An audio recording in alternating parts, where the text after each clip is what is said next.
Jean-Luc Mélenchon, bonsoir. Comment vous présentez-vous aux Français? Bonsoir. J'ai consacré ma vie à une cause, celle du peuple et de la République jusqu'au bout. Aujourd'hui, en me présentant devant vous, je n'ai pas de plan de carrière. Je sers un combat. Je veux mettre fin à la monarchie présidentielle et aux turpitudes de la caste dorée qui l'accompagne. Je veux éradiquer la misère parce qu'on ne peut pas vivre heureux dans un océan de malheur quand 2000 personnes meurent d'abandon dans la rue chaque année. Pour moi, la finance doit rendre l'argent. C'est à elle de payer le retour au plein emploi, c'est à elle de payer les augmentations de salaire. Pour moi, écologiste, le travail humain doit se mettre en harmonie avec la nature et les animaux si l'on veut sauver la civilisation humaine. Pour moi, l'Europe reste une grande idée, bien sûr, mais les traités qui l'organisent sont une grande calamité. C'est pourquoi je veux sortir de ces traités et faire du neuf. Enfin, je vous invite à agir de toutes vos forces pour la paix, car la guerre de nouveau menace. Au total, mon projet est complet et chiffré. L'histoire de notre peuple en tête, je suis prêt à gouverner. Alors déjà, vous avez bien fait de rappeler le point de départ. Il s'agit de rétablir l'ordre public social dans notre pays. Du coup, je suis en désaccord total avec ce que vient de dire M. Fillon. Pas question qu'il y ait un code du travail par entreprise, pas plus que, comme je l'ai déjà dit, un code de la route par rue. Tout ça est absurde. Il faut restabiliser le droit social et pour cela la hiérarchie des normes. La loi d'abord, le contrat après. Et ça crée des conditions d'égalité et de concurrence loyale. Une fois ça fait, il s'agit de relancer l'activité. Et il faut le faire massivement. Donc non pas retirer 100 milliards, comme propose de le faire M. Fillon, de l'économie du pays, mais au contraire les y mettre, en les concentrant sur toutes les tâches de transition écologique. Je pense par exemple aux 100% d'énergie renouvelable, je pense à la modification du modèle agricole, car contrairement à vous, je ne crois pas que le modèle agricole actuel mérite de continuer, car il est extrêmement contre-productif pour la santé des gens. Donc la transition écologique, et puis augmenter les salaires, voilà pourquoi j'ai dit la finance doit payer, oui, augmenter les salaires pour relancer l'activité, et enfin partager le temps de travail, car ce que je veux rappeler à tout le monde ici, c'est que les meilleures années du siècle, pour ce qui est de la création de postes d'emploi, ça a été sous Lionel Jospin, au moment où on a réduit le temps de travail à 35 heures. Donc je propose de le réduire dans la semaine, 35 heures, augmenter toutes les heures après. À propos de M. Fillon, vous nous direz si les gens vont travailler gratuitement avec vous de 35 à 39 heures. Et puis, diminuer également dans la vie, c'est-à-dire le retour à la retraite à 60 ans, avec 40 annuités de payer pour pouvoir avoir la retraite à taux plein. Et je pense qu'elle sous-estime le rôle des superstructures juridiques, comme dirait Karl Marx. Parce que vous avez une organisation de l'Europe qui favorise la surexploitation, et c'est ça qui est important. Quand l'Europe dit que la durée maximum du travail, c'est 48 heures... L'État français non plus, non, il ne... Mais si, madame. Il n'aide pas à l'exploitation. Mais bien sûr, alors... et les capitalistes prennent leurs décisions, nous en sommes bien d'accord. Mais quand, par exemple, le cadre européen, c'est de dire la durée du travail peut être jusqu'à 48 heures, imaginez qu'elle ait dit 35 heures, on serait dans une autre situation. Mais comme elle a dit 48 heures, là-dessus peut passer M. Fillon, qui lui veut faire travailler tout le monde sans durée maximum du travail. Donc, écoutez, je ne veux pas solder avec vous un conflit, je demande juste qu'on entende la chose suivante. Ces messieurs ont raison de dire que le cadre nous interdit de développer notre énergie et nos capacités. Pourquoi? Parce que l'harmonisation sociale est interdite dans les traités européens. Ce n'est pas l'idée européenne que je mets en cause. Ce sont les traités que ces messieurs ont fait voter, notamment le gouvernement de François Hollande, le traité budgétaire. Mais interdire, ça veut dire vous n'avez pas le droit de décider en Europe que, par exemple, tel niveau de cotisation sera le même partout. Vous n'avez pas le droit de décider que telle ou telle activité sociale va être la même partout. Vous n'avez pas le droit. Par conséquent, il faut sortir de l'Europe, monsieur Mélenchon. Pardon? Il faut sortir de l'Europe. Il faut donc... Mais non, madame, il y a un... Enfin, c'est incroyable. Alors. Mais monsieur Asselineau, mais j'en conviens, j'ai une divergence avec vous. Moi, je crois à la puissance de la France. Et je crois que... Mais moi aussi, je crois à la puissance de la France. Donc, je dis, il faut sortir des traités européens. Et pas seulement d'eux. Attention, les amis, pardon. Il faut que cette soirée aussi serve aux gens à bien comprendre ce qui va se passer.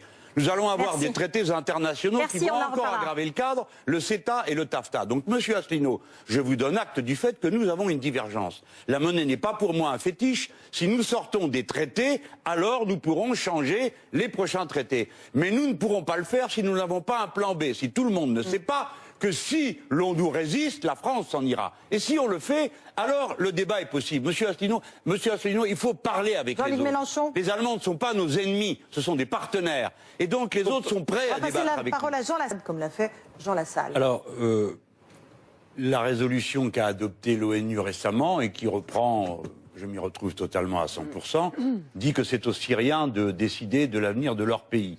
Et la négociation qui a lieu en ce moment, et dont la France, fort malencontreusement, a été éliminée par son attitude inconséquente, prévoit, les Américains en étant d'accord, qu'il y aura des élections en Syrie et que c'est eux qui décideront. Par conséquent, je me range à ce point de vue. Maintenant, vous aviez posé une question sur le terrorisme. Eh bien, il faut faire preuve dans le terrorisme de discernement. Les actes terroristes sont liés à des faits de guerre et les faits de guerre sont liés à des batailles pour l'accès aux matières premières. Tout le reste, ce sont des histoires, et notamment les histoires de religion. Autrement dit, dans le front qui nous occupe, la Syrie, l'Irak, ce qui est en cause, ce sont les pipelines de pétrole et de gaz. Oui. Si la discussion est ouverte, et si l'on met autour de la table toutes les parties prenantes de cette compétition, on peut assécher le foyer de guerre. Mais deuxièmement, il faut aussi organiser le fait que l'on ramasse ceux qui se trouvent ici et qui sont en quelque sorte aux avant-postes avec nous. Il y a deux choses à faire. La première, c'est développer le renseignement humain et ne pas sombrer dans l'illusion technique. La deuxième est de ne jamais donner la victoire à l'ennemi et donc de rester toujours unis entre nous. Ce n'est pas dans les attentats le moment de commencer à discuter de l'usage de ceci ou de cela. Et troisièmement, punir les complices. Autrement dit, je trouve étrange que personne n'ait évoqué le cas de Lafarge, compagnie mondiale de ciment, qui a avoué avoir payé Daesh pour pouvoir continuer à produire son foutu ciment. Eh bien, cette compagnie doit être ou bien réquisitionnée, ou bien confisquée, mais une décision exemplaire doit être prise contre ceux qui complotent avec l'ennemi. Marine Enfin, Le Pen. Il faut sortir de l'état d'urgence permanent, mes amis, c'est une erreur. Car l'état d'urgence est un coup de pied dans la fourmilière. Si vous donnez sans arrêt des coups de pied, eh bien vous ne pouvez rien repérer.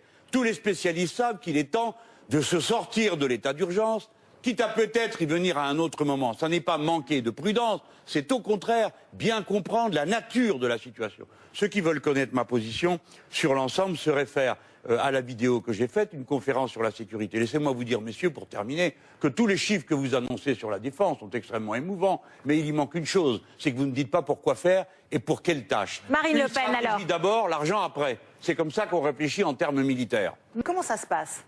Alors d'abord, laissez-moi vous dire l'importance qu'il y a à ce que le pays se refonde, compte tenu d'état de dislocation intellectuelle, politique, culturelle dans lequel il se trouve, et la captation de tout le pouvoir dans cette monarchie présidentielle qui a un grand rôle par sa concentration et son caractère pyramidal avec le développement de la corruption, je n'y étends pas davantage. Alors, nous devons trouver la forme qui permet de marier la stabilité des institutions, qu'elles soient plus démocratiques, et donc cette constituante qui écrirait cette nouvelle constitution serait composée de gens qui n'ont jamais été élus auparavant et d'autres qui seraient tirés au sort. Et ils établiraient la nouvelle règle du jeu démocratique. Dedans, je proposerai un certain nombre de choses. Vous m'interrogez sur un thème, je vous réponds. Voici comment on pourrait la stabilité et le contrôle populaire permanent. Comment ?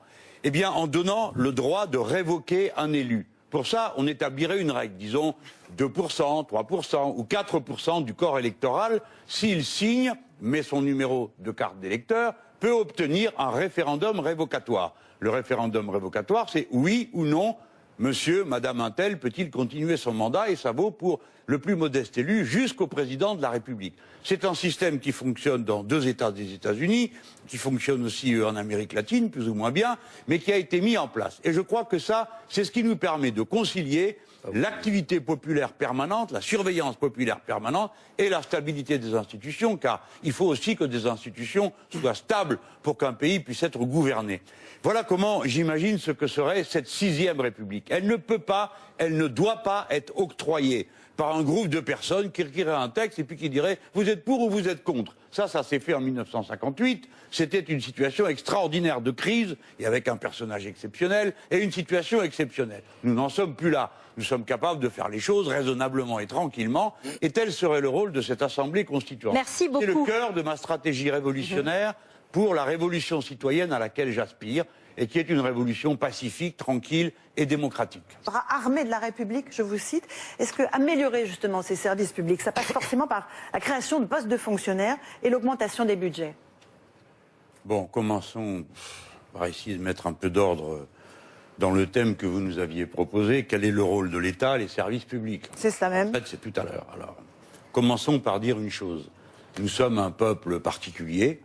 Notre nation, notre République s'est construite autour de l'État et des services publics.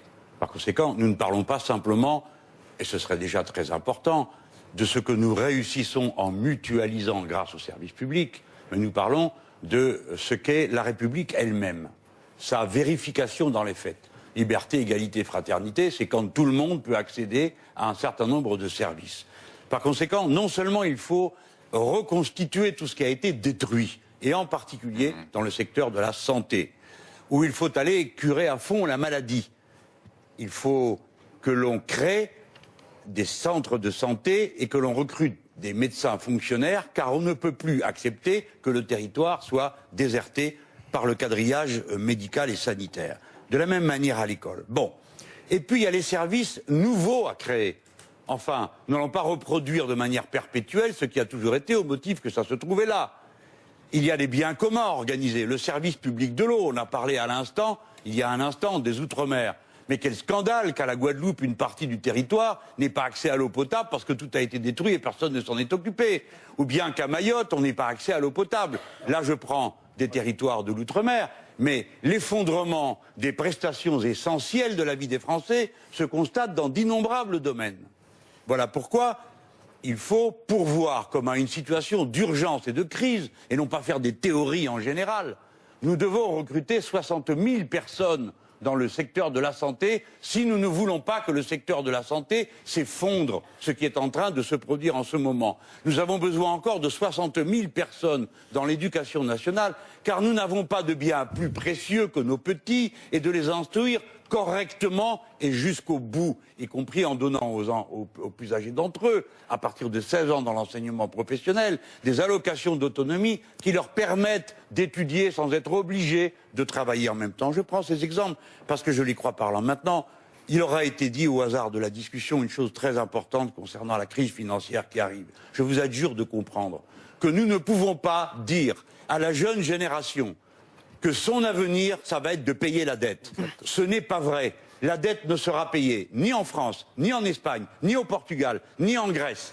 La dette doit être intégralement rachetée par la Banque centrale européenne, qui doit la transformer en dette perpétuelle, de manière à ce que nos États retrouvent le moyen de respirer, recommençant le cycle de l'investissement massif qui ramène de l'emploi et qui ramène des taxes et qui ramène des impôts. Si nous ne le faisons pas, nous allons mourir sur pied. Et naturellement, comme personne ne le supportera, en tout cas pas moi, je pense que sitôt que le changement de présidence aura eu lieu, il faudra que cette discussion du contenu des traités, du statut de la Banque centrale européenne vienne tout de suite. C'est l'urgence, une urgence vitale si l'on veut sauver l'État et les services publics dans notre pays. Merci Jean.